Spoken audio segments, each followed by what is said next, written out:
Ciao, benvenuto su Non mi dire.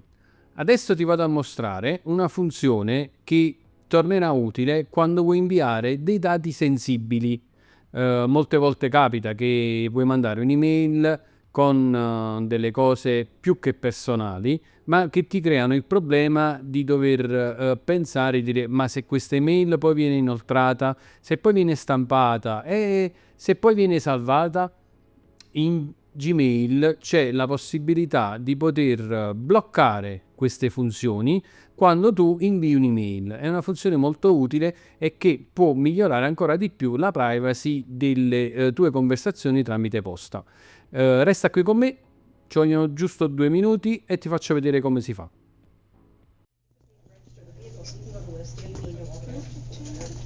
Okay. Yeah. Allora, per prima cosa, rispetto alle altre volte, io vado ad utilizzare quel vecchio indirizzo che ho creato nei video passati, per poter farti vedere come avviene sia l'invio dell'email, chiamiamola segreta, e sia la ricezione, ok?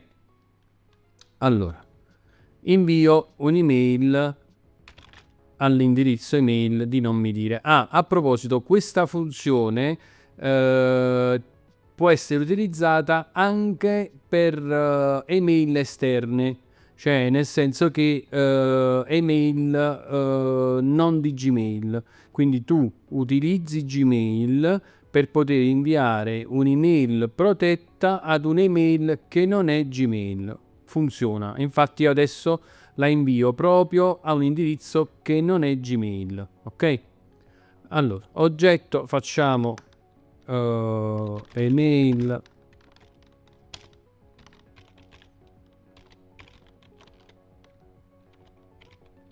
autodistrugge, il corpo, boh.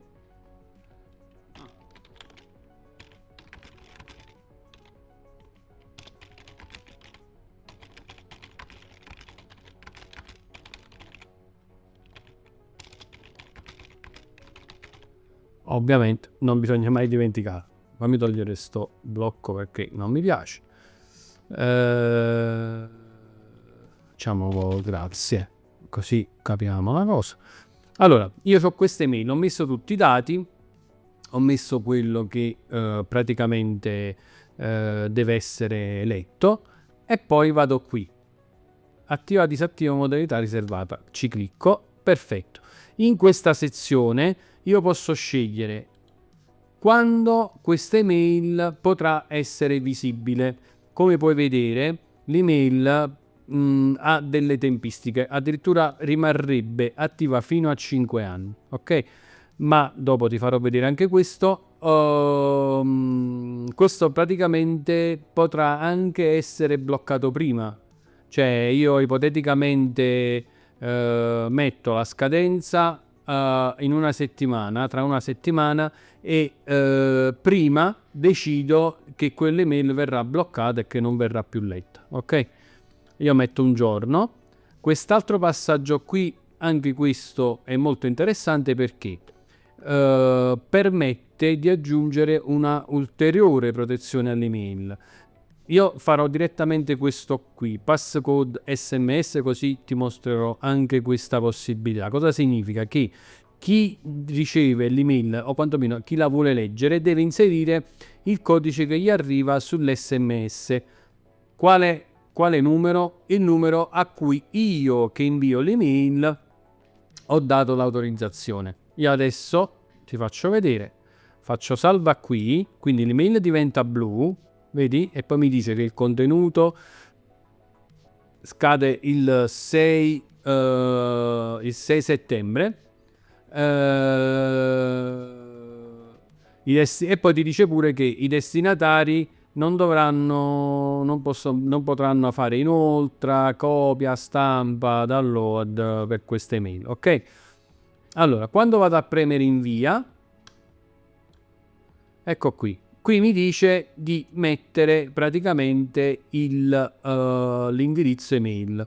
Quindi ci vado a mettere l'indirizzo email, il numero di telefono, ci vado a mettere il numero di telefono, ecco qui, e faccio invia. L'email è partita. Ok, quindi adesso me la ritroverò praticamente tra le mail ricevute su quell'altro indirizzo. Adesso te lo vado a mostrare. Questo, come puoi vedere, è l'indirizzo email, diciamo quello classico di non mi dire. Siccome che l'ho inviata sull'indirizzo di posta, quello lì diciamo dedicato, quindi come un dominio creato, eccola qua, ho fatto scarica posta per farla arrivare prima ed ecco qui l'email. Ok, è arrivato, tutto a posto. La apro, guarda cosa accade. Accade che mi dice guarda che ci sta questa email che ha come oggetto email autodistrugge, poi mi dice fin quando funzionerà e io devo cliccare su visualizza email. Quando vado su visualizza email si apre una nuova scheda, guarda, vedi, io cambio le schede, quindi si apre una nuova scheda e mi viene detto guarda che ti arriverà un messaggio su questo numero che io praticamente ho messo prima e mi manda il passcode. Io ci clicco e adesso mi è arrivato il passcode, quindi il codice da dover inserire.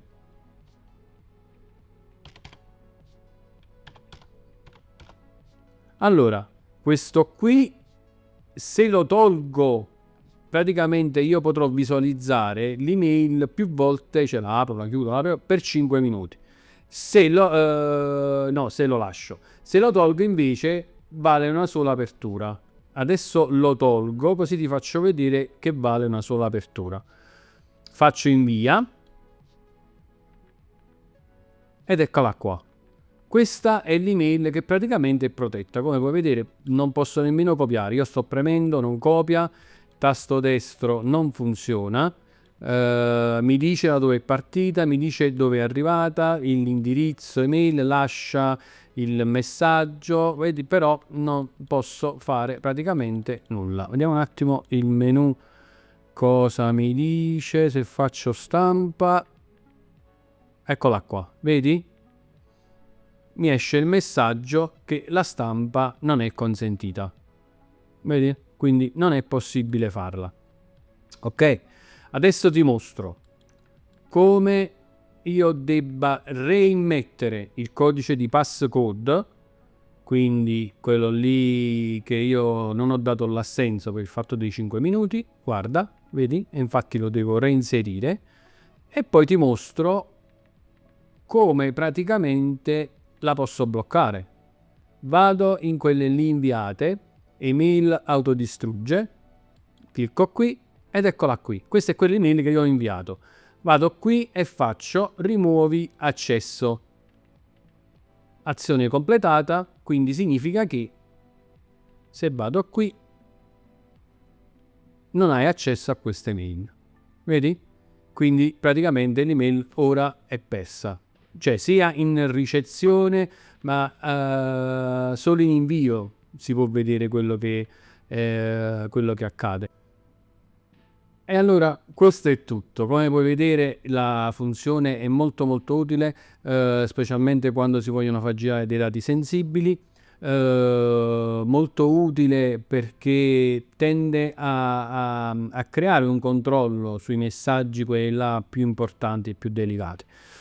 Il video finisce qui. Tu se vuoi iscriviti al canale così mi supporterai e mi farai comprendere se questi video fatti in questo modo ti piacciono. Lascia un like, lascia un commento per poter chiedere qualsiasi tipo di informazione o anche se vuoi chiedere delle specifiche su questo tipo di funzione o se esistono delle funzioni che a te servirebbero e che magari non sai se Gmail le ha al suo interno o meno. Il video termina qui. Grazie per essere arrivato fino al termine e ci vediamo alla prossima volta. Ciao!